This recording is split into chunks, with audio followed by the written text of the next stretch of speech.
오늘 말씀은 사도행전 22장 17절에서 29절까지 말씀입니다. 우리는 주일날 예배 시간을 통하여서 사도행전 말씀을 살펴보고 있습니다. 특별히 지난 주일에 사도행전 22장 1절에서 16절 말씀을 통해서 증인이 되리라는 말씀으로 살펴보았습니다. 바울은 유대인들이 바울이 이방인을 데리고 성전에 들어가서 예배를 드렸다라는 오해를 받는 바람에 유대인들에게 둘러싸여서 매를 맞습니다. 구타를 당하는데 그 폭행의 정도가 너무 심해서 사실상 죽기 일부 직전의 상황까지 가게 됩니다. 그런데 또 그 난리 가운데 천부장은 바울을 애굽에서 암살을 주도했던 일종의 테러리스트로 오해를 해서 또 그 바울을 잡아야 되기 때문에 그를 건져냅니다. 그 오해에 거듭되는 상황에서 바울은 건짐을 받고 이제 성벽을 올라가면서 이제 군중들과 분리가 되면서 안전한 상태에 놓이게 됩니다. 그때가 되자 바울은 천부장에게 내가 말할 수 있게끔 기회를 달라고 요청하죠. 그리고 이야기를 합니다. 사람한테 주먹질 당하고 발길 당한 거를 최소한 2-3시간은 당했을 걸로 추정을 하는데 1-2분짜리가 아닐 텐데요. 얼마나 아프고 얼굴을 맞았으면 부어서 좀 눈도 잘 뜨기 힘들고 말하기도 쉽지 않았을 텐데 바울은 그 기회를 얻어서 말을 하기 시작합니다. 그리고 그 바울이 전하는 말, 어떤 의미에서는 간증이죠. 바울의 간증이 우리가 지난주 그리고 오늘 살펴보는 본문의 내용입니다. 바울은 지난주 말씀을 통해서 자기가 증인이 되어야 함을 예수님으로부터 사명으로 받았다는 것을 이야기합니다. 내가 왜 이렇게 하느냐? 왜 내가 이방인을 데리고 성전에 들어갔다고 오해를 받는 이런 그 일이 왜 발생했냐? 그 얘기는 근본적으로 바울이 이방 지역에 가서 복음을 전했기 때문이에요. 이방인들에게 구원의 길을 열어줬기 때문입니다. 근데 자기가 그걸 왜 했느냐? 내가 증인이 되어야 하기 때문이에요. 왜 그랬냐? 나도 그리스도인들을 박해하던 사람이었는데 예수님께서 나를 만나시더니 너 증인이 되어야 된다라고 말씀하셔서 그래서 내가 증인이 된 거다. 그리고 나를 용서하시는 그 하나님, 내가 예수님을 만나고 나니 내가 회개하고 죄사함을 받고 예수의 이름을 부르고 세례를 받았다라고 이야기를 하는 거죠. 오늘 바울은 그 수많은 오해 한복판에서 오해를 푸는 걸 열심히 시도하지 않습니다. 우리가 이 세상을 살아가는 것도 수많은 오해들이 계속 반복돼요. 같은 단어에 같은 문장을 썼는데 받아들이는 게 다 달라요, 사람마다. 이 오해를 막을 방법이 없어요. 나는 웃자고 가벼운 인사를 한 건데 저 사람은 비웃었다고 생각하고요. 나는 정말 진지하게 경청하고 있었는데요. 뭘 그렇게 이렇게 심각하게 듣냐고 짜증을 내는 경우도 있어요. 이 오해를 막고 풀을 방법이 없습니다. 참 우리한테 어려운 문제예요, 이게. 근데 그럼 바울은 오해 없는 세상을 꿈꿨냐? 모두가 서로를 이해하는 아름다운 세상을 꿈꾸냐? 꿈꾸지조차 않습니다. 바울은 오해를 통해서 일하시는 하나님을 이해했어요. 오해의 이 한복판에서 내가 어떤 사람이고 내가 무슨 말을 하고 무슨 일을 해야 하는지를 이해했습니다. 서로 간의 이해를 추구하는 게 아니라 하나님을 이해하고 자신을 이해하고 자기가 해야 할 일과 말을 이해했어요. 바울은 그렇게 삽니다. 그런데 바울이 그렇기 때문에 하는 말은 증언을 하는 거예요. 내가 여기서 무슨 얘기하겠어요? 예수를 증언하는 겁니다. 예수를 증언할 뿐이에요. 그러니 오늘 우리가 이 땅에 살면서 사람들한테 한 해를 뒤돌아보면서 나의 올 한 해는 이랬다. 연말에 많은 모임들, 또 한 해를 뒤돌아보는 시점이 됐을 때 혼자 일기를 쓰시든, 어디다 메모를 남기시든, 친구 만나서 모임에 가서 이야기하시든, 나의 올 한 해는 이랬다. 나는 이런 사람인 것 같다. 내 인생이 지금 이렇다. 좋다. 좋지 않다. 라고 하는 게 과연 우리들의 증언이 되어야 할까요? 아니요. 우리는 예수를 증언하는 사람들입니다. 그리고 예수를 증언하는 사람들이 되어야 하는 이유가 얼마나 중요한가를 사실은 오늘 우리가 살펴볼 말씀에 조금 더 자세히 나옵니다. 왜냐하면 증언을 하라고 명령을 하셨고 증언을 할 수밖에 없게 뭔가를 보고 듣고 경험한 게 있잖아요. 증인이라는 건 의무 조항이 있어요. 구약의 율법에 따르면 위증은 사형입니다. 증인은 내가 뭘 봤으면 증언을 해야 되는 증인의 의무라는 게 존재해요. 그러니까 내가 뭔가를 보고 경험했으면 증언을 하는 게 의무고, 그리고 증언을 하라고 명령이 떨어졌으면 사명이 생기는 거예요. 바울은 의무와 사명이 다 생긴 겁니다. 그러면 이걸 하는데 사람들은 계속 오해하잖아요. 일은 뜻대로 잘 안 풀린단 말이에요. 그런데도 왜 하나님은 증인의 의무는 우리가 잘 이해가 돼요. 내가 봤으니까 똑바로 얘기하는 거 충분히 우리 이해할 수 있습니다. 근데 왜 이걸 사명으로 주셨을까요? 하나님께서 우리에게 성경 전체를 통틀어서 크게 두 가지의 사명을 주십니다. 만인 공통, 모든 믿는 사람들에게 주는 두 가지 사명이 있어요. 하나가 예배자, 하나가 증인이에요. 그러니까 증인이라고 하면 사실 좀 전도라고 이해하시면 되죠. 예배하는 것과 전도하는 건 사명이에요. 우리가 당연히 당위성 있게 또는 의무적으로 해야 되기도 하지만 명령입니다. 명령. 그럼 왜 이 두 가지는 명령으로 주셨을까? 다른 거는 각자 개인차가 존재하는데 왜 이 두 가지만큼은 모두에게 공통으로 적용시킬까? 이유가 있겠죠. 오늘 우리는 그 이유가 무엇이었을까? 바울이 증언하는 말은 이미 우리가 사도행전 앞에 살펴봐서 다 알고 있는 내용입니다. 그런데 우리는 이 내용을 디테일하게 볼 게 아니라 왜 증인이 되어야 하는가? 왜 증언하는 말을 자꾸 하면 우리가 살아야 되는가? 그게 오늘 목회자나 전도자나 선교사에게 해당하는 게 아니라 왜 오늘 나에게 해당하는 말이 될까? 우리는 그걸 말씀을 통해 살펴보려고 합니다. 오늘 하나님께서 바울에게 하신 것처럼 오늘 우리에게 똑같이 요구하십니다. 너도 증인이 되라. 증언하는 말을 해라. 오늘 그것이 오늘 내게 주신 말씀으로 듣고 오늘 증인이 되어 살아가시는 저 여러분 되시기를 저 여러분 축복합니다.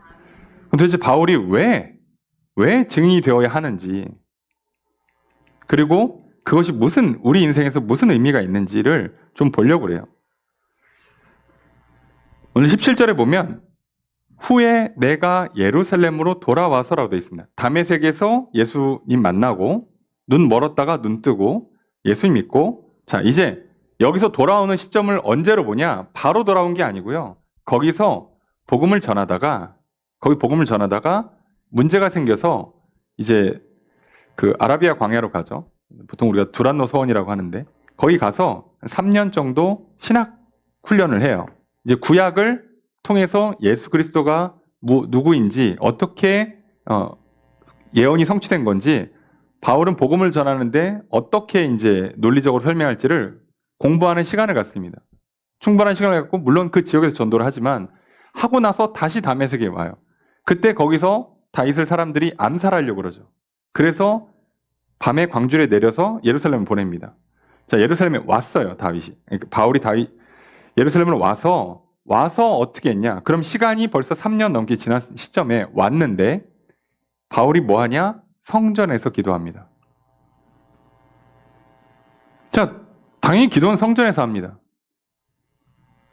유대 그리스도인들도 성전에서 모여서 예배드립니다. 자, 그런데 문제가 뭐냐? 거기서 황홀한 중에 황홀경이죠. 황홀한 중에 주의 음성을 들어요. 그 내용이 18절입니다. 18절 함께 읽습니다. 시작.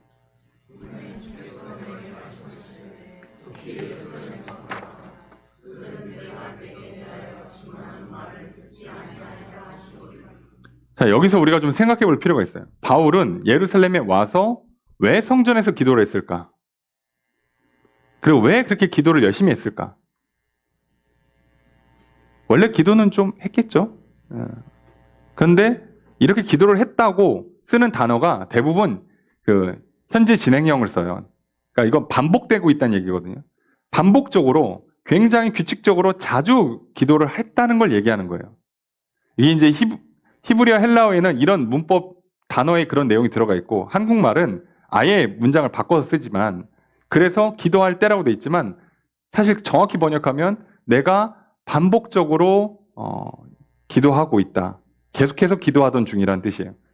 그럼 왜 이렇게 열심히 기도할까? 기도 충분히 할 만큼 했고 예수님 확실히 믿고 있고 훈련도 잘 받았겠다. 그럼 전도하면 되는데 뭐 이렇게 열심히 기도부터 했을까? 그리고 뒤에 보면 예루살렘에서 나가라고 말씀하시죠. 듣지 않을 거라고 얘기했죠. 그럼 증언을 아직 한 게 아니란 얘기잖아요. 증언하기 전에 기도를 했다는 뜻이에요. 자, 여기서 우리가 중요한 걸 기억하셔야 돼요. 바울은 기도를 먼저 하고 증언을 하려고 했다는 얘기예요. 그럼 무슨 얘기죠? 증언을 할 건데 어떻게 해야 되는지 지혜와 힘과 용기를 달라고 길을 열어달라고 소위 말하는 전도의 문을 열어달라고 기회를 달라고 돕는 사람들을 붙여달라고 기도를 먼저 한 거예요. 그럼 바울이 기도한 얘기는 뭐 하겠다는 거예요? 반드시 증언을 하겠다는 얘기입니다. 나는 증언을 할 거예요. 근데 하려고 봤는데 바울도 바보가 아닌 이상 예루살렘의 분위기를 알잖아요. 이 성전의 정서라는 게 있잖아요. 유대인들이 지금 예수를 어떻게 받아들여. 그러니까 본인도 이게 쉬운 작업은 아니에요. 그래서 하나님 앞에 구하는 겁니다. 어떻게 하면 좋겠습니까? 하긴 할 건데 어떻게 할까요? 자, 오해하시면 안 됩니다. 바울이 할까 말까를 놓고 기도한 게 아닙니다. 증인은 의무임과 동시에 사명이라서 무조건 하는 거예요. 바울은 이거 무조건 한다라고 생각하고 할 방법을 달라고 도와달라고 기도한 겁니다. 이게 오늘 저 여러분들이 가장 주목해야 될 지점이에요. 오늘 우리의 신앙이 잘못되는 신앙의 단추를 잘못 꿰는 게 이 순서를 바꿔서 그렇습니다. 여러분, 전도를 할까 말까? 증언하는 말을 할까 말까? 증언할 내용이 뭐가 있지? 별거 없는데. 나 예수 믿은 게 뭐 드라마틱한 변화도 없는데 뭐 하지? 그래서 하나님 해요 말아요? 할 말이 별로 없는데. 기회 주시면 하고 아니면 안 합니다. 나 안 하려고 한 게 아니라 분위기가 안 좋았어. 좀 제가 용기가 없어가지고 제가 내향적이라서 제가 몸이 좋지 않아서 좀 증언을 못할 것 같습니다. 자, 이렇게 하는 순간 우리는 큰 함정에 들어왔어요. 의무와 사명을 놓고는 이렇게 기도하는 게 아니에요. 이게 뭐 쉽게 이해하시면 남자들 군대 가는 거라고 이해하시면 돼요. 군대 가는데 제가 좀 바빠서 내년에 가겠습니다. 그 언제까지 미룹니까? 못 미뤄요. 가야 돼요. 그죠? 제 허리가 좀 아픈 것 같은데요. 저 병원 가서 찍어 괜찮아. 요즘 사람 없어서 어디든 보냅니다. 못 피한다는 얘기예요. 그렇게 할 수 있는 내용이 아닌 거예요. 처음부터. 이렇게 접근하면 오히려 인생이 꼬여요. 반대로 가는 겁니다. 무조건 갈 건데 간다는 걸 전제하고 언제 가는 게 제일 좋은지 어디로 가야 좋은지를 놓고 진지하게 고민할 때 좋은 선택을 할 수 있어요. 세상도 이렇습니다. 근데 하나님의 날은 더해요. 여기는 생사가 달려있고 복과 저주가 달려있는 곳이에요. 그러니까 우리가 생명과 복을 누리는 그 길로 나아가려면 의무와 사명이 있는 곳에는요, 무조건 하는 거라고 생각하고 시작하시는 겁니다. 바울이 지금 그렇게 기도한 거예요. 자, 바울은 그렇게 기도를 했는데 놀랍게도 하나님이 뭐라고 얘기하신 거냐? 18절에 보니까 예루살렘에서 떠나래요. 왜? 그들은 내게 대하여 예수님을 증언하는 말을 듣지 아니할 거다. 안 들을 거야. 하지 마. 안 들을 거니까 하지 마요. 자, 예루살렘에서 어떻게 증언할까요? 라고 하긴 해야 되는데 좀 어떤 방식이 좋겠습니까? 지혜를 구하고 힘을 구하고 기도하고 있는 중에 예수님 뭐라고요? 여기서는 하지 마. 라고 말씀하셨어요. 자, 이 응답이요. 거절일까요? 이 응답이 우리가 말하는 것처럼 내가 열심히 기도했는데 하나님이 NO! 이렇게 하면 내가 뭐 얘기만 하면 다 아니래. 나 싫어하시나 봐. 이렇게 받아들이는 게 절대 아닙니다. 이 노라는 응답을 들을 때 바울이 뭐라고 얘기하냐? 19절에 내가 말하기를, 바울이 기도를 하는 거예요. 근데 하나님, 제 생각에는요, 저만한 증인이 없습니다. 자, 내가 주 믿는 사람들 가두고 때리고, 스데반 죽을 때 맨 앞장에 서 있고, 그리고 그렇게 했다는 걸 저들이 알고 있다. 이렇게 알고 있어. 그러니까 나 같은 사람이 180도 바뀌어 돌아오면 확실한 증인 아니냐. 이건 진짜 아니냐. 연기를 이렇게 할 수 없다. 나 같은 사람이 딱 증언을 해야 이게 효과적이다. 우리도 그렇잖아요. 이렇게 영화나 드라마나 뭐 이런 TV 프로에 이런 극적인 반전인 사람이 나와야 우리한테 임팩트가 있잖아요. 정치인들도 이런 명분이 있어야 그래 우리가 확 와닿잖아요. 와, 저 사람 뭐가 있나 보다. 야, 저 사람이 뭐 사업하다 말고 뭐 이쪽으로 들어왔어. 자기 막 부를 포기하고, 또는 뭐 부모님과 다른 정치적인 노선을 선택하면서 이쪽으로 막 달려들어요. 뭐가 있나 보다. 우리 설득이 되잖아요. 그러니까 바울이 이렇게 얘기하면, 아니 내가 이렇게 하겠다는데 사람들이 그러면, 아니 그 바울이 이렇다고? 진짜 뭘 봤나? 뭐 있는 것 같은데? 라고 할 거 아닙니까? 라고 바울이 의견을 내는 거예요. 바울은 자기 생각에는 될 것 같거든. 내가 얘기하는 게 훨씬 효과적이니까 라고 얘기했는데, 예수님이 한 번 더 말씀하십니다. 21절 함께 읽습니다. 시작.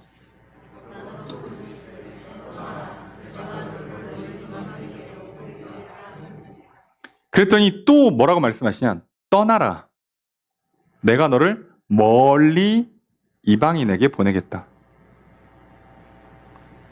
그러니까 바울은요, 자기가 유대인들, 특별히 예루살렘에 있는 유대인들, 성전 가까이 있는 유대인들을 보니까 자기 옛날 모습과 똑같거든요. 잘 안단 말이에요. 본인들이 생각할 때는 성전을 지키는 게 하나님을 잘 섬기는 거라고 착각하고 있었어요. 아브라함이 혈통만 구원받으니까, 구원받고 싶으면 다 이스라엘 민족으로 들어와야 돼요. 아브라함의 후손이 돼야 돼요. 그러니까 어떻게 해야 돼요? 할례 받아야 되고 개종을 해야 돼요. 근데 그런 과정 없이 아브라함의 후손이 된다? 다시 말하면 하나님의 백성이 된다? 천국에 간다는 건 있을 수 없는 일이야. 자기도 그렇게 생각했어요. 그래서 그걸 얘기하는 그리스도인들이 너무 싫었어. 그래서 죽도록 싫었어요. 그리고 진짜로 죽였죠. 그렇게 생각했어요. 자기도 나는 이런 사람이라고, 난 이렇게 할 거라고, 이게 옳다고 생각했는데 정반대가 된 거예요. 그걸 자기가 얘기해주면 사람들이 듣지 않겠냐라고 생각을 했는데, 예수님 뭐라고요? 안 들을 거야. 그리고 나는 너를 여기에 전도하려고 부른 게 아니라 이방으로 보내려고 부른 거야. 그러니까 너는 이방으로 가. 여긴 내가 알아서 딴 사람 쓸게. 너는 저쪽으로 가요. 자, 이게 무서운 겁니다. 바울이요, 당대의 가장 엘리트입니다.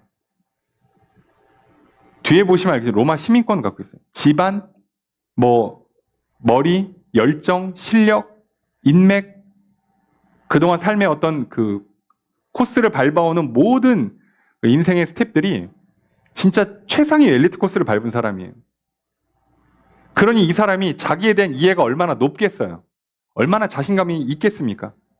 나 이런 사람이고 이렇게 하는 게 옳다고, 이렇게 하는 게 좋다고 얼마나 확신을 갖고 살았겠어요? 자, 그게 다 틀리는 거예요, 지금. 심지어 그걸 가지고 하나님께 나 여기서 증언하면 좋을 것 같습니다 했는데 그것도 틀렸어요. 그럼 놀랍게도 바울도요, 하나님 뜻을 완벽하게 모릅니다. 그 머리 좋은 당대의 천재라고 말하는 그 사람조차도 하나님이 나를 왜 불렀는지, 나를 어디다 쓸지를 모른다고요, 당사자가. 자, 그럼 나는, 문제는 이거죠. 오늘 나는 알 수 있을까요? 나 이런 사람이야? 나 이런 성격이야? 나 이런 체질이야? 내가 볼 땐 이게 맞는 것 같아? 이게 얼마나 맞출까요? 똑똑한 사람들이요, 자기 몸은 좀 이해합니다. 자기 어떤 몸의 특성, 신체적인 특성, 체력이나 건강 상태나 어떤 그 식습관이나 이런 체질들, 또는 지능이나 어떤 성격적인 것들은 이해할 수 있어요. 그 정도까지 이해해요. 자, 그런데요. 몸이 말을 안 듣는 때가 생겨요. 자, 몸과 마음이 따로 놀기 시작합니다. 그러면서 내가 생각하는 것 같고 내가 마음을 먹는 것 같지만 가끔은 내가 왜 그런 생각을 했는지 나도 이해가 안 돼요.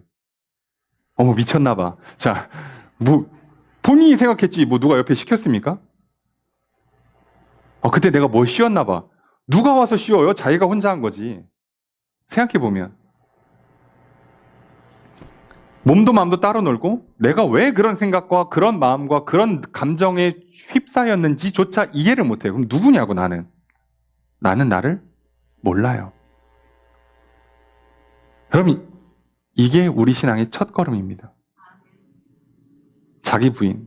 나는 내 인생의 주인이 아니다. 나는 나를 모른다. 여러분, 하나님 앞에 내가 의인이 아님을, 생명이 내 것이 아님을, 힘과 지혜와 능력이 나에게 충분하지 않음을 인정하시는, 자기 부인하시면서 겸손히 하나님 앞에 나아가시는 저 여러분 되시길 주의 이름으로 축복합니다. 그럼 나를 이렇게 다 부인하면 난 뭐가 남아요? 난 누군지도 모르고 어떻게 할지도 모르고 어쩌라는 거지? 자, 놀랍게도 이렇게 해야 내가 누군지를 압니다. 이게 오늘 본문의 핵심이에요. 내가 의무와 사명에 집중하면, 그러면 내가 오늘 할 일이 명확해져요. 아니, 시키는 것만 하면 나는 뭐 어떻게 살으라고, 나의 자유는 어디 가는 겁니까? 그럴 거면 나를 기계로 만들지 왜 이렇게 자유롭게 만들었어요? 뭐 이렇게 개성 있게 만들었어? 다 똑같이 만들지? 놀랍게도 우리는 그렇게 반발하고 싶지만 하나님께서는 놀랍게도 너가 증인의 의무와 사명에 집중할 때, 너가 예배자의 의무와 사명에 집중할 때 너는 무슨 일을 해야 될지, 너가 누구인지를 분명히 알게 될 거야 라고 말씀하세요. 성경은 그 사람들의 이야기가 써 있습니다. 반대가 아니에요. 내가 누군지를 이해한 사람들이 하나님 날 이렇게 지으셨군요. 아니에요. 순서가 바뀌는 겁니다. 다윗이요, 왕이 된 다음 하나님 예배하고 찬양한 게 아니에요. 목동일 때 하나님을 찬양하고 예배 드렸더니 왕이 된 겁니다. 그리고 왕이 돼서도 철저하게 하나님만이 나의 왕이십니다. 나는 당신의 대리인입니다. 종입니다. 라고 하니까 역사상 가장 위대한 왕이 됐어요. 이게 하나님 나라의 방식이에요. 근데 놀라운 건, 문제는 오늘 우리들이 그렇게 안 산다는 거죠. 나 이런 사람이에요 라고 얘기를 해요.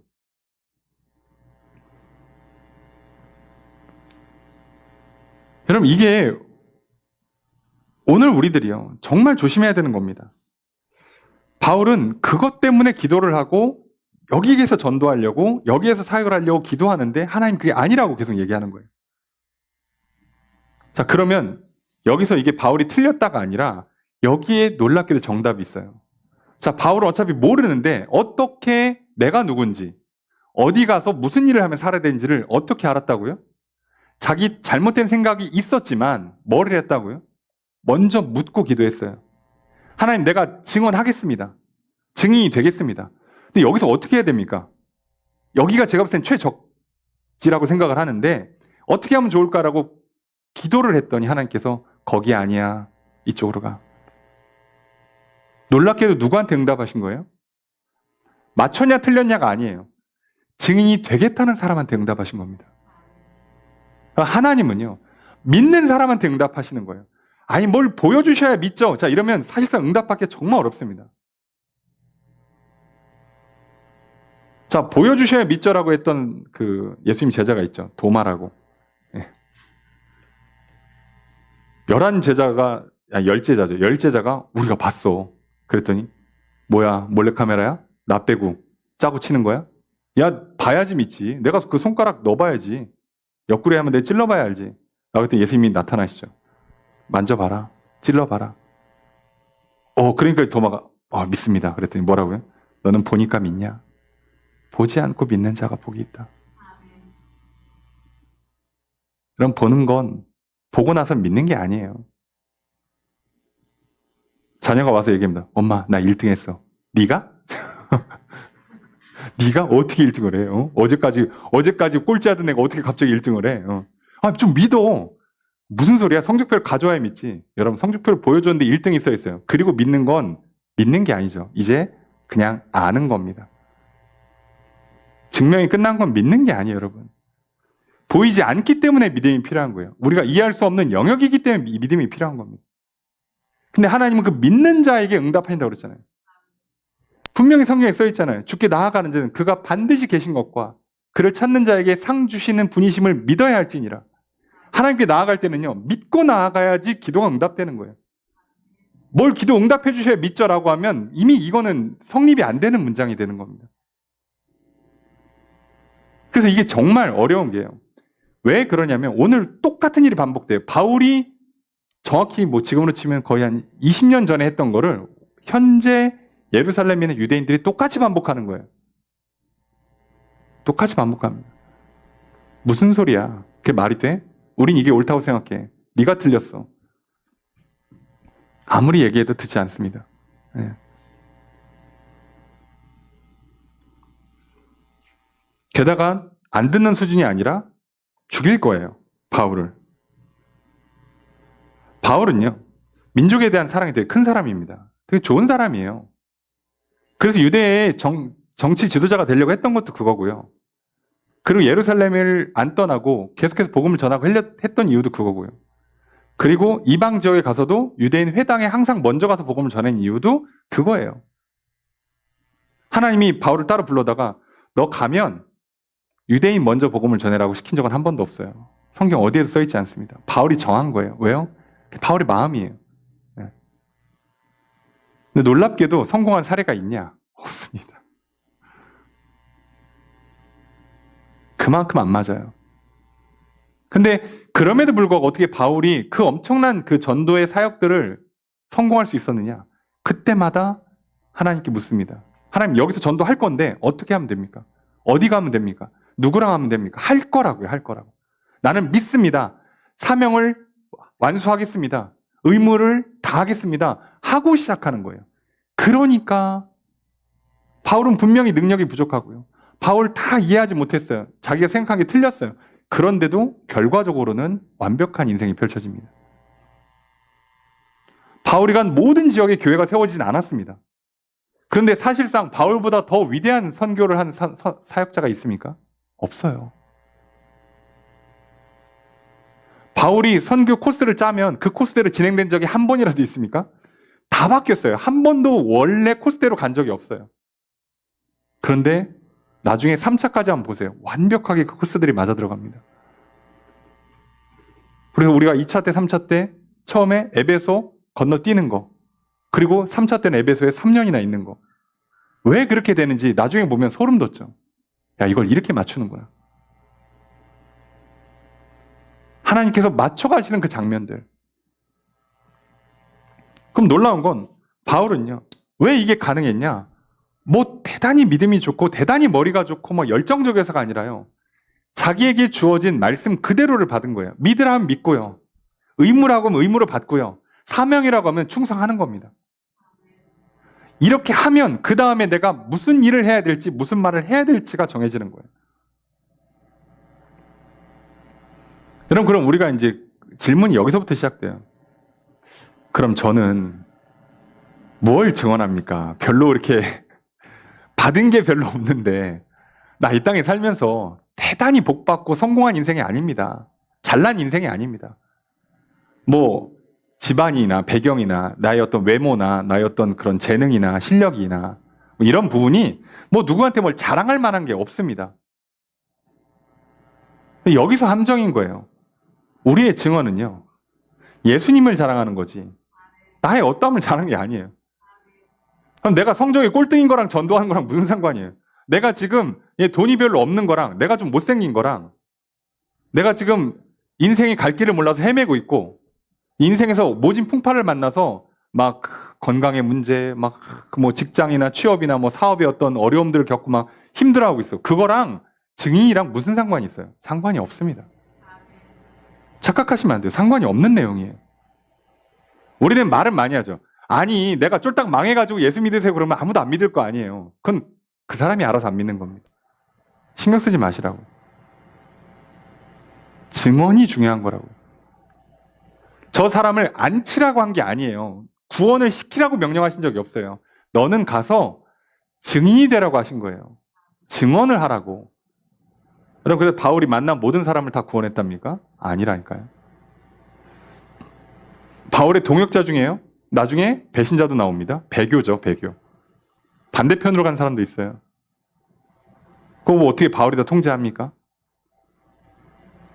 아무도 그걸 책임질 수 없어요. 여러분, 저도 목회자입니다. 제가 만나는 모든 사람 다 구원할 수 있겠습니까? 못해요. 제가 목회하는 동안에 만나는 모든 성도를 다 천국으로 인도할까요? 아마 못할걸요. 그건 제 역할이 아니에요.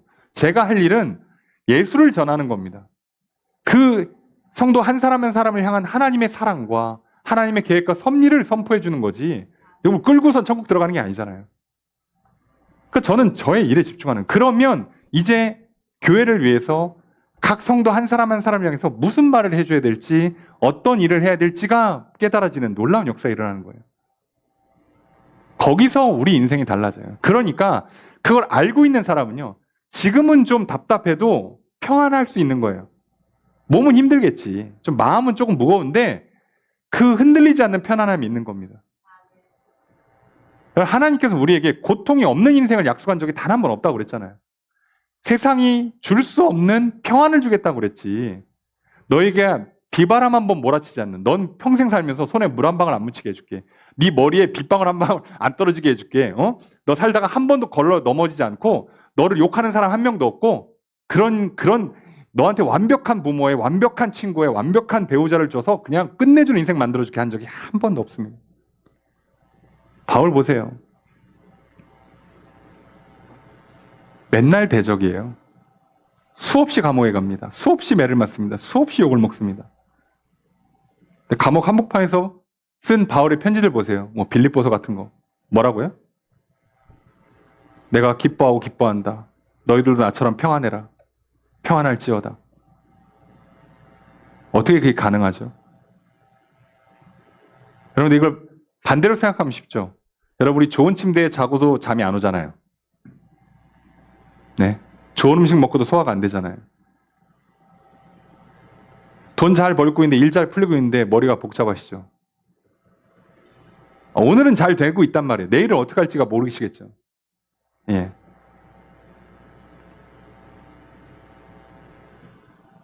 그래서요, 저도 목회자로서 성도들이 진로 문제, 재정 문제, 뭐 인간관계 문제, 뭐 이제 배우자나 자녀나 뭐 애인이나 친구나 동료나 뭐 이런 문제들, 건강이나 직장 사업 문제들, 이거를 푸는 거에 막 매몰될 때요. 매몰될 때 참 목회자로 어렵습니다. 그걸 공감 안 해주기도 어렵고. 그래서 공감해주고 그 문제에 빠져들면 어차피 답을 못 찾아요. 아무도 못 찾습니다. 풀리고 나서 증언하는 게 아니라요.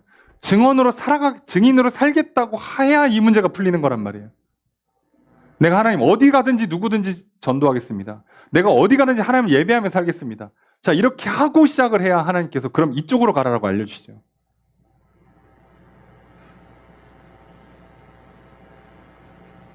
여러분, 사람 욕심이 끝이 없습니다. 하나님한테 조건부로 기도하시잖아요. 이거 도와주면 제가 이거 하겠습니다. 자, 도와줬어요. 도와줘서 그 자리에 가보세요. 또 문제가 생깁니다. 그럼 요거까지만 좀 더 도와주세요. 이렇게 됩니다. 안 끝나요. 그래서 예, 대학 가면 인생이 끝납니까? 졸업하면 끝나요? 취업하면 끝나요? 결혼하면 끝나요? 애 낳으면 끝납니까? 예? 애들 대학 보내면 끝납니까? 끝나요? 언제 합니까? 우리 언제? 언제 하나님 살아계신 걸 인정할까요? 언제 하나님을 찬양하고 예배할까요? 언제 전도할 수 있을까요? 언제 할까요? 놀랍게도 지금 하는 겁니다. 내 모습이 어떠하냐는 거 원래 상관이 없어요. 지금 바울이 지금 증언하고 있는 현재 장면만 놓고 보세요. 지금 바울 어떻게 하고 있어요? 묶여서 끌려가고 있습니다. 방금 전까지 몇 시간 구타당해가지고 몰골이 많이 해요. 그 상태로 지금 뭐라고요? 여러분, 내 말을 좀 들으십시오. 라고 증언한다고요. 여러분 같으면 내가 때리던 사람이에요. 지금 군인들한테 끌려갈 사람이에요. 재판장에 올라갈 사람이라고. 자, 그 사람 말을 듣겠습니까? 바울은 그러니까 지금 이게 전달이 효과적이냐를 따지는 게 아니에요. 자기는 의무를 다하는 겁니다. 사명에 충성하는 거예요. 이게 핵심이에요. 여러분, 그러니까 오늘 우리들이 인생 살면서요, 자꾸 약간 진통제 먹듯이 신앙생활 하시면 안 돼요. 힘들 때 하나님 기도하고 뭐 교회 가서 예배드리고 성도들과 교제하면서 위로받고 그래서 좀 낫다.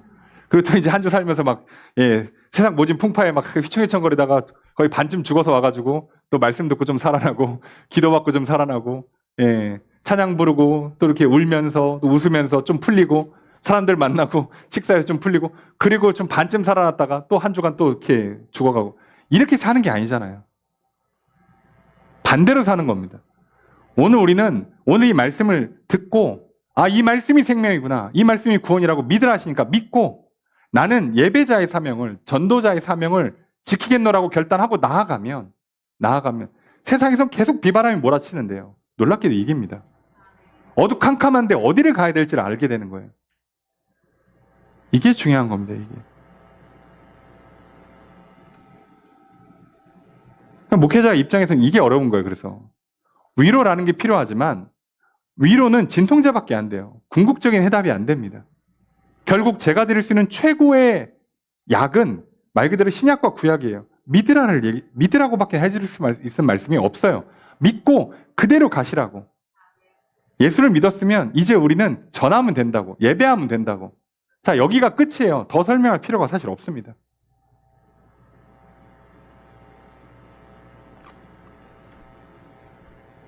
자, 그래서 유대인들이 안 들을 거라고 해서 멀리 가서 이방인들에 전하고 왔어요. 거의 20년 가까이 시간이 흘러서 왔습니다. 자, 이제 다시 전하고 있죠. 또 기회를 얻어서. 자, 그러면 유대인들이 들을까요? 안 됐습니다. 자, 22절 함께 읽습니다. 시작.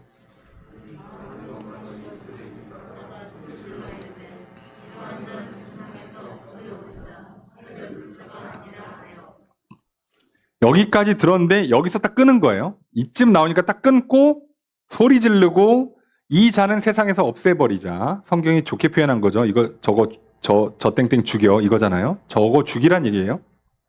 살려둘 자가 아니다. 왜 그럴까요? 어디에서 이 사람들이 이렇게 눈이 돌았을까요? 어느 지점이 저 사람들을 왜 이성의 끈을 놓게 만들까요?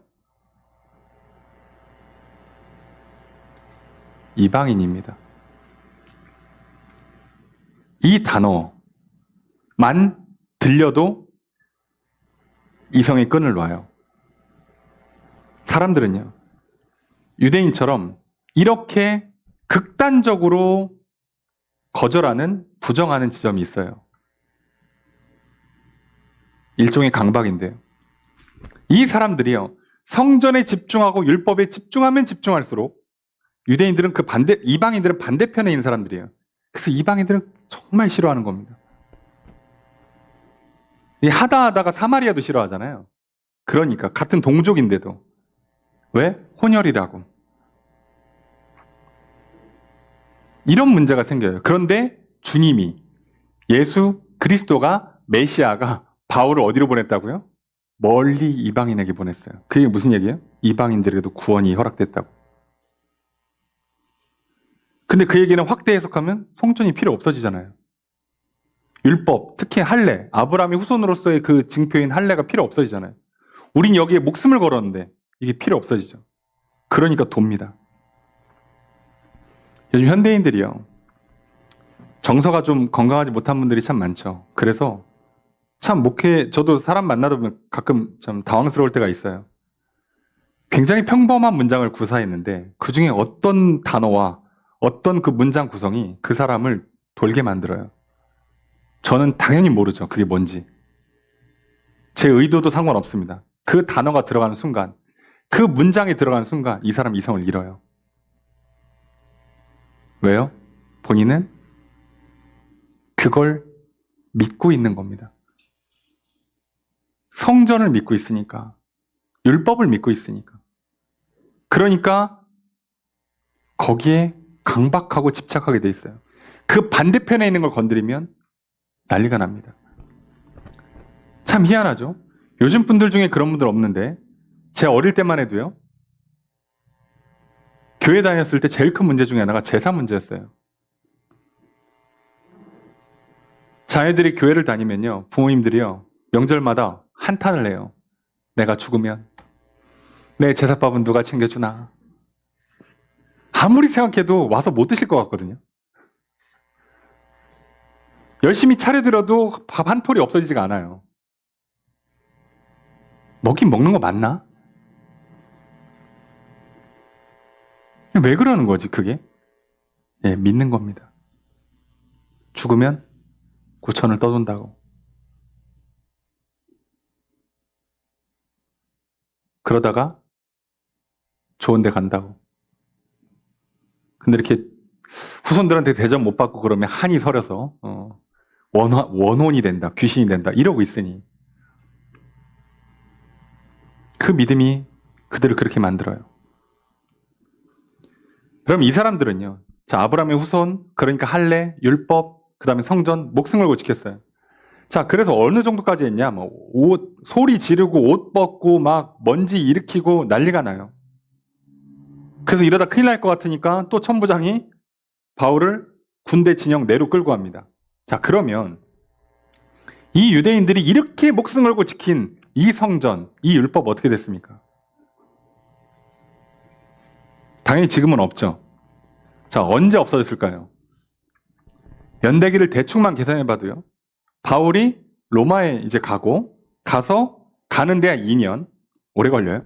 가서 재판받는 데 2년. 그리고 1차 재판 끝나고 풀려서 스페인 갔다가 온 다음에 2차 재판 들어가요. 그때 이제 그 황제의 그 핍박으로 인해서 순교당했을 걸로 추정을 하는데, 자, 그쯤 되면, 그때 되면 바로 이어서 1, 2년 뒤에 또 베드로도 순교를 당합니다. 요 정도 시점이 60년, AD 60년 후반이에요. 65, 68 요때인데, 그때 예루살렘 성전이 무너집니다. 자, 그럼 시점을 따지면요. 이제 앞으로 이 할례, 율법, 예루살렘 성전 몇 년 남은 거예요? 채 10년이 안 남았습니다. 10년 뒤에 사라질 거를 놓고 저렇게 목숨 걸고 지킨다고요. 그렇게 이악 물고 지켰던 제사를 지금 얼마나 할까요? 나 양지 바른 곳에 묻어줘 그랬는데 지금 다 태우죠. 태워서 어디 뭐 좋은 도자기에 넣는 것도 아니고 그냥 뿌려버리죠. 네. 안 된다고요. 내가 목숨 걸고 지켰는데 나는 이거 절대 포기 못해. 이거 나 이런 사람이라고. 나 이거 내 스타일이라고. 나 이거 안 하면 진짜 큰일 나 죽어 라고 했던 거요. 10년도 안 갑니다. 그거. 어떤 분들은 뭐 옷 스타일에 목숨 걸죠. 외모에 집착하시는 분들 있죠. 얼마나 갑니까 그거.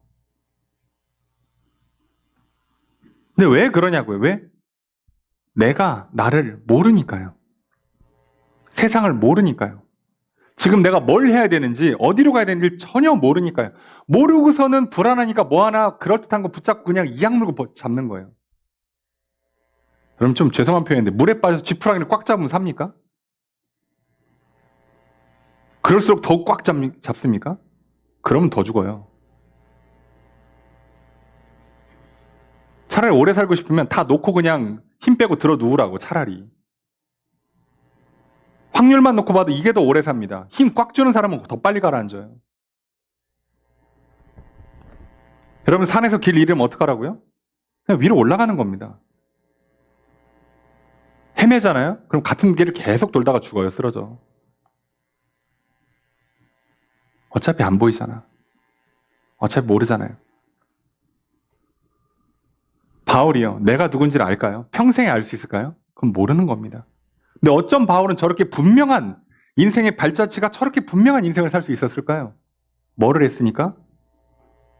예수를 믿고 예배자의 사명, 증인의 사명 붙들고 살았으니까요. 그 삶에 이런 일들이 일어나는 거. 아, 내가 이런 사람이구나.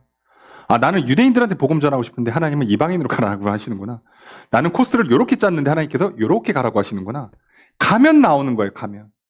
하겠다고 하면. 알려주면 해볼게요 라고 하면 안 알려줍니다. 왜요? 알려줘도 안 하니까요. 대부분. 그리고 제가 경험해 보니까 안 하더라고요. 제 애들 얘기고요. 제 얘기고요. 알려주면 할 것 같죠? 아니요. 반대입니다. 하는 사람이 알게 됩니다. 성경은요, 알아야 믿는다고 돼 있지 않습니다. 믿어야 알게 될 거라고 돼 있어요. 예. 봐야 믿는다가 아니에요. 믿어야 보입니다.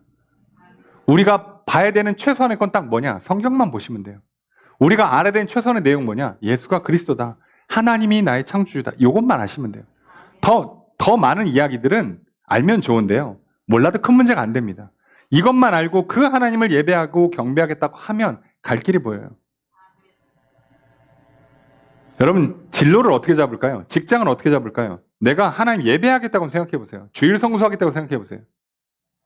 그러면 내 직장이 이미 커트라 다 걸러집니다. 내가 하나님 예배하고 찬양하다 보면요, 내 성격이, 내 스타일이 나와요. 내가 이걸 어떻게든 살려서 내가 이걸 가지고 하나님을 높여보겠다고. 그러면 내가 활동적인 사람인데 연구소 들어갈 필요는 없잖아요. 그럼 내가 머리가 나쁜데 내가 무슨 뭐 재수 삼수해 가면서 뭐 어디 뭐 좋은 등급의 대학을 굳이 들어갈 필요가 없어요. 왜요? 나는 거기에 인생의 목표가 있는 게 아니라 예배가 나의 사명이고 전도가 나의 사명이란 말이에요. 여기에 최적화된 코스를 찾고 하나님께 그걸 하기 위해서 내가 어느 대학을 가면 좋겠습니까? 내가 어느 직장을 가는 게 좋겠습니까? 라고 한번 물어보세요. 생각보다 잘 보입니다. 문제는 제가 강단에서 이렇게 얘기하지만 나가서 1대1로 상담할 때 이렇게 얘기하잖아요. 그럼 다 이제 분노하시거나 눈물을 흘리시거나 뛰쳐나가는 경우가 생기기 때문에 강하게 얘기를 못합니다. 예. 예. 그 정도예요. 이게 그만큼 여러분, 그만큼 당연하고 다 그만큼 쉬우면서도 이렇게 어려워요, 이게. 여러분, 더 놀라운 건요, 바울이 이렇게 이악 물고 증언을 하는데요, 천부장이 이제 데려가잖아요. 이러다가 이제 또 소유나면 안 되니까 데려가요. 그래서 왜 난리가 났어? 못 알아들어요. 왜요? 지금 바울은 아람어로 얘기했거든요. 그러니까 천부장은 못 알아듣죠. 외국어니까. 그래서 왜 그런 거야? 좀 데려와봐 하고 신문하려고. 무슨 짓을 한 거야? 해서 묶어가서 채찍질하면서 신문을 하려고 그랬어요. 신문을 하려고 하니까 바울이 뭐라고 얘기하냐? 25절 함께 읽습니다. 시작.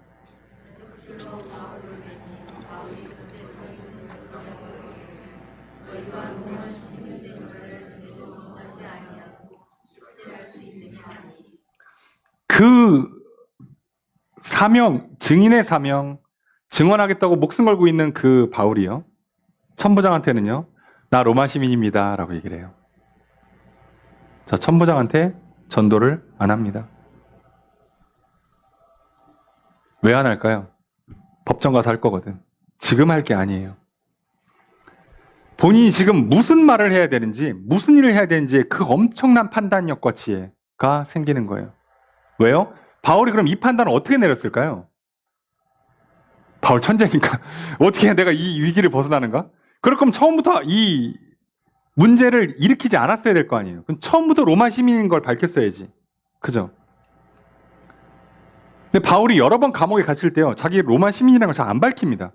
왜 그러냐는 거죠. 왜 언제는 밝히고 언제는 안 밝히냐고, 로마 시민임을. 자, 무엇 때문에요? 자, 믿음과 사명 가지고. 이게 분별이 돼요. 바울은 지금 예루살렘에 올 때 가면 고난이 있다, 죽을 수 있다, 죽을 만큼 위험하다. 그렇지만 너 붙잡혀서 감옥에 갈 거고 재판받을 거고 너 그걸 기점으로 로마로 갈 거야 라고 알고 있어요. 그럼 바울은 뭐라고요? 이것대로 될 줄로 믿어요. 그럼 여기서 내가 이제 재판을 받고 로마에 가서 재판을 받으려면 내가 이 법정을 어디로 선택을 해야 돼요?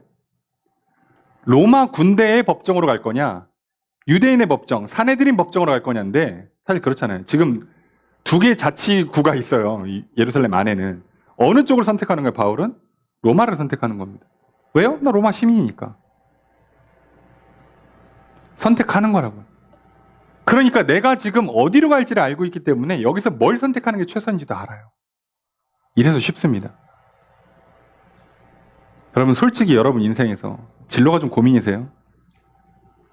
여러 가지 인생의 문제들이 좀 많으십니까? 풀고 싶으세요? 그러면 절대로 문제에 집중하시면 안 됩니다. 멀리 보라고 얘기하는 거, 넓게 보라고 얘기하는 게 아니라요. 여러분들, 하나님을 집중하셔야 돼요. 하나님의 그 약속을, 그 약속의 말씀과 그 명령의 말씀이 사명이잖아요. 약속의 말씀을 우리가 믿는 거잖아요. 그 우리의 믿음과 이 사명에 집중하시면 지혜가 생겨요. 성령님이 지혜를 주시니까요.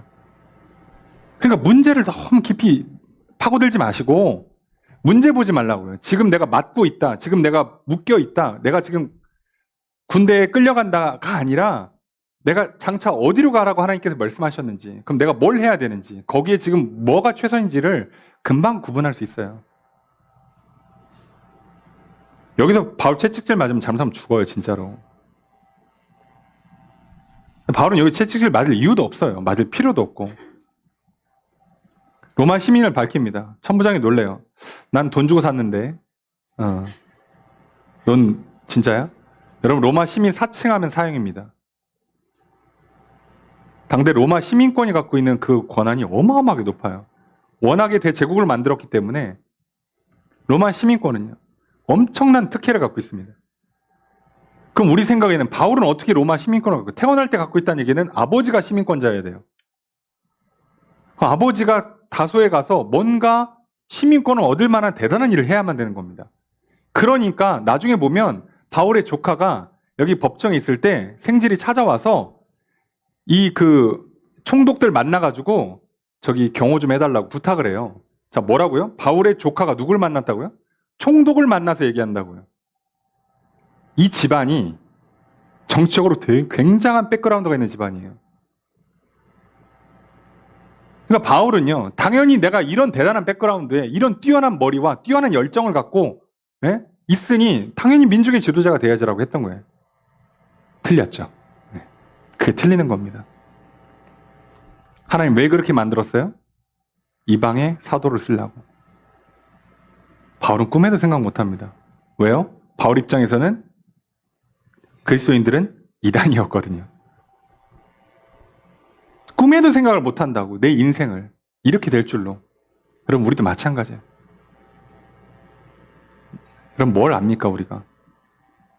나 이런 사람이라고 말할 수 있어요? 나 이렇게 할 거라고 말하는 그 계획이 정말 맞습니까? 근데 왜 고민하십니까? 어차피 모르는데. 여러분, 어두컴컴한 그 흑암 속에서 방향을 어떻게 잡으실 거예요? 이쪽으로 가면 길이 나온다? 뭘로 압니까, 그거를? 내 감각이? 내 경험이? 아니요. 오늘 우리는 오로지 믿음과 사명 하나 붙들고 사는 거예요. 그 삶이, 이런 삶이 구현되는 거예요. 여러분, 오늘 말씀을 정리하려고 해요. 여러분, 바울이 예수님 만났고요. 예수님 말씀을 듣고 그대로 믿었습니다. 그리고 그래서 예수를 믿기로 정했고 그 증인의 사명을 따르기로 결정합니다. 자, 그리고 그 결정대로 하기 위해서 예루살렘에 가서 어떻게 할까라고 기도했더니 하나님은 예수님 떠나라 하십니다.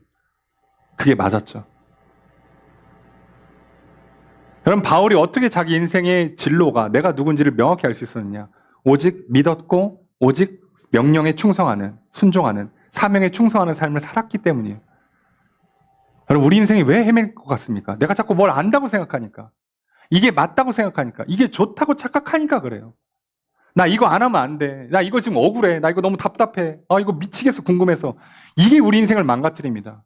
여러분, 그냥 나를 창조하신 하나님 믿으세요. 예수님 말씀하시잖아요. 너희들 왜 이렇게 믿음이 없냐고. 왜 먹고 마시는 것 때문에 걱정하냐고. 아니, 들의 풀도 공중에 새도 지키시는 하나님께서 너희 하나를 못 지켜줄까? 믿으라고, 제발. 그리고 뭐라고요? 먼저 그의 나라와 그의 의를 구하라. 똑같잖아요. 믿고 그냥 명령에 순종해. 사명에 충성해. 그러면 나머지는 풀리는 거야.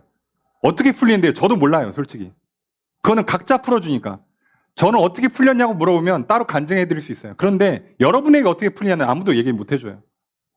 그거 얘기해 주면 이단됩니다, 여러분. 그거는 성경에서 말하지 않는 거예요. 여러분, 바울을 풀어가는 방법과 베드로를 풀어가시는 방법이 다 달라요. 그러니 오늘 우리가 해야 되는 건 딱 하나입니다. 예수 그리스도로 믿는 것. 그리고 그 하나님의 약속의 말씀을 굳건히 믿는 것. 그리고 믿겠노라고 결단하고 그 믿음으로 나아가서 예배하고, 그리고 증인으로 살아가는 것. 여기에 결단하고 여기에 집중하시면 거기에서 우리 인생이 하나씩 풀리는 겁니다. 순서는 절대 안 바꿉니다. 그리고 증인으로 살라고 능력 주시고 복 주십니다. 힘 주시고 도와주십니다. 제 모습이 초라해서 전도를 못하겠어요? 내가 누군지 몰라서 남한테 서기가 부끄럽습니까? 여러분은 지금 잘못된 믿음을 갖고 계신 거예요. 내가 훌륭해야 사람들이 내 말을 들어주는 거 절대 아닙니다. 여러분, 내가 훌륭해 하나님 나 사랑하시지 않아요. 하나님은 나를 사랑하겠다고 결정하셨고 그냥 사랑하십니다. 다른 조건이 없잖아요. 믿으시라고요. 오늘 우리에겐 이 믿음 하나 필요합니다. 여러분, 그러니 오늘 우리가 이 믿음으로 산다면, 그래서 주시는 그 의무, 그 사명, 그 명령에 우리가 따라간다면, 여러분, 우리의 입술에는 증언하는 말로 가득 찰 줄로 믿습니다. 자기 자랑의 말 사라질 것입니다. 걱정과 근심과 두려움의 말, 불평과 원망의 말 사라질 겁니다. 증언하는 말로 채워지는 인생 되기를 주님 축복합니다. 이제 한 해를 마무리하는 시점이에요. 25년이 며칠 남지 않았습니다. 여러분, 이 시간 동안에 나를 향한 하나님의 부르심, 구원의 은혜가 얼마나 큰지, 나를 택하시고 나를 자녀 삼아주신 그 은혜가 얼마나 큰지를 누리십시오. 그리고 그 하나님의 은혜를 증언하며 살아가십시오. 매일매일의 삶이 분명하게 이해되고 평안하며 담대하게 살아갈 줄로 믿습니다. 그러니 하나님을 증언하는 말, 내가 누구며 무엇을 해야 되는지를 분명하게 증언하며 살아갈 수 있는 인생, 그런 삶을 늘 살아가시는 저 여러분 되시길 주님 축복합니다. 그렇게 한 해를 마무리하시고 그렇게 새해를 또 시작하시는 저 여러분 되시기를 다시 한번 주의 이름으로 축복합니다.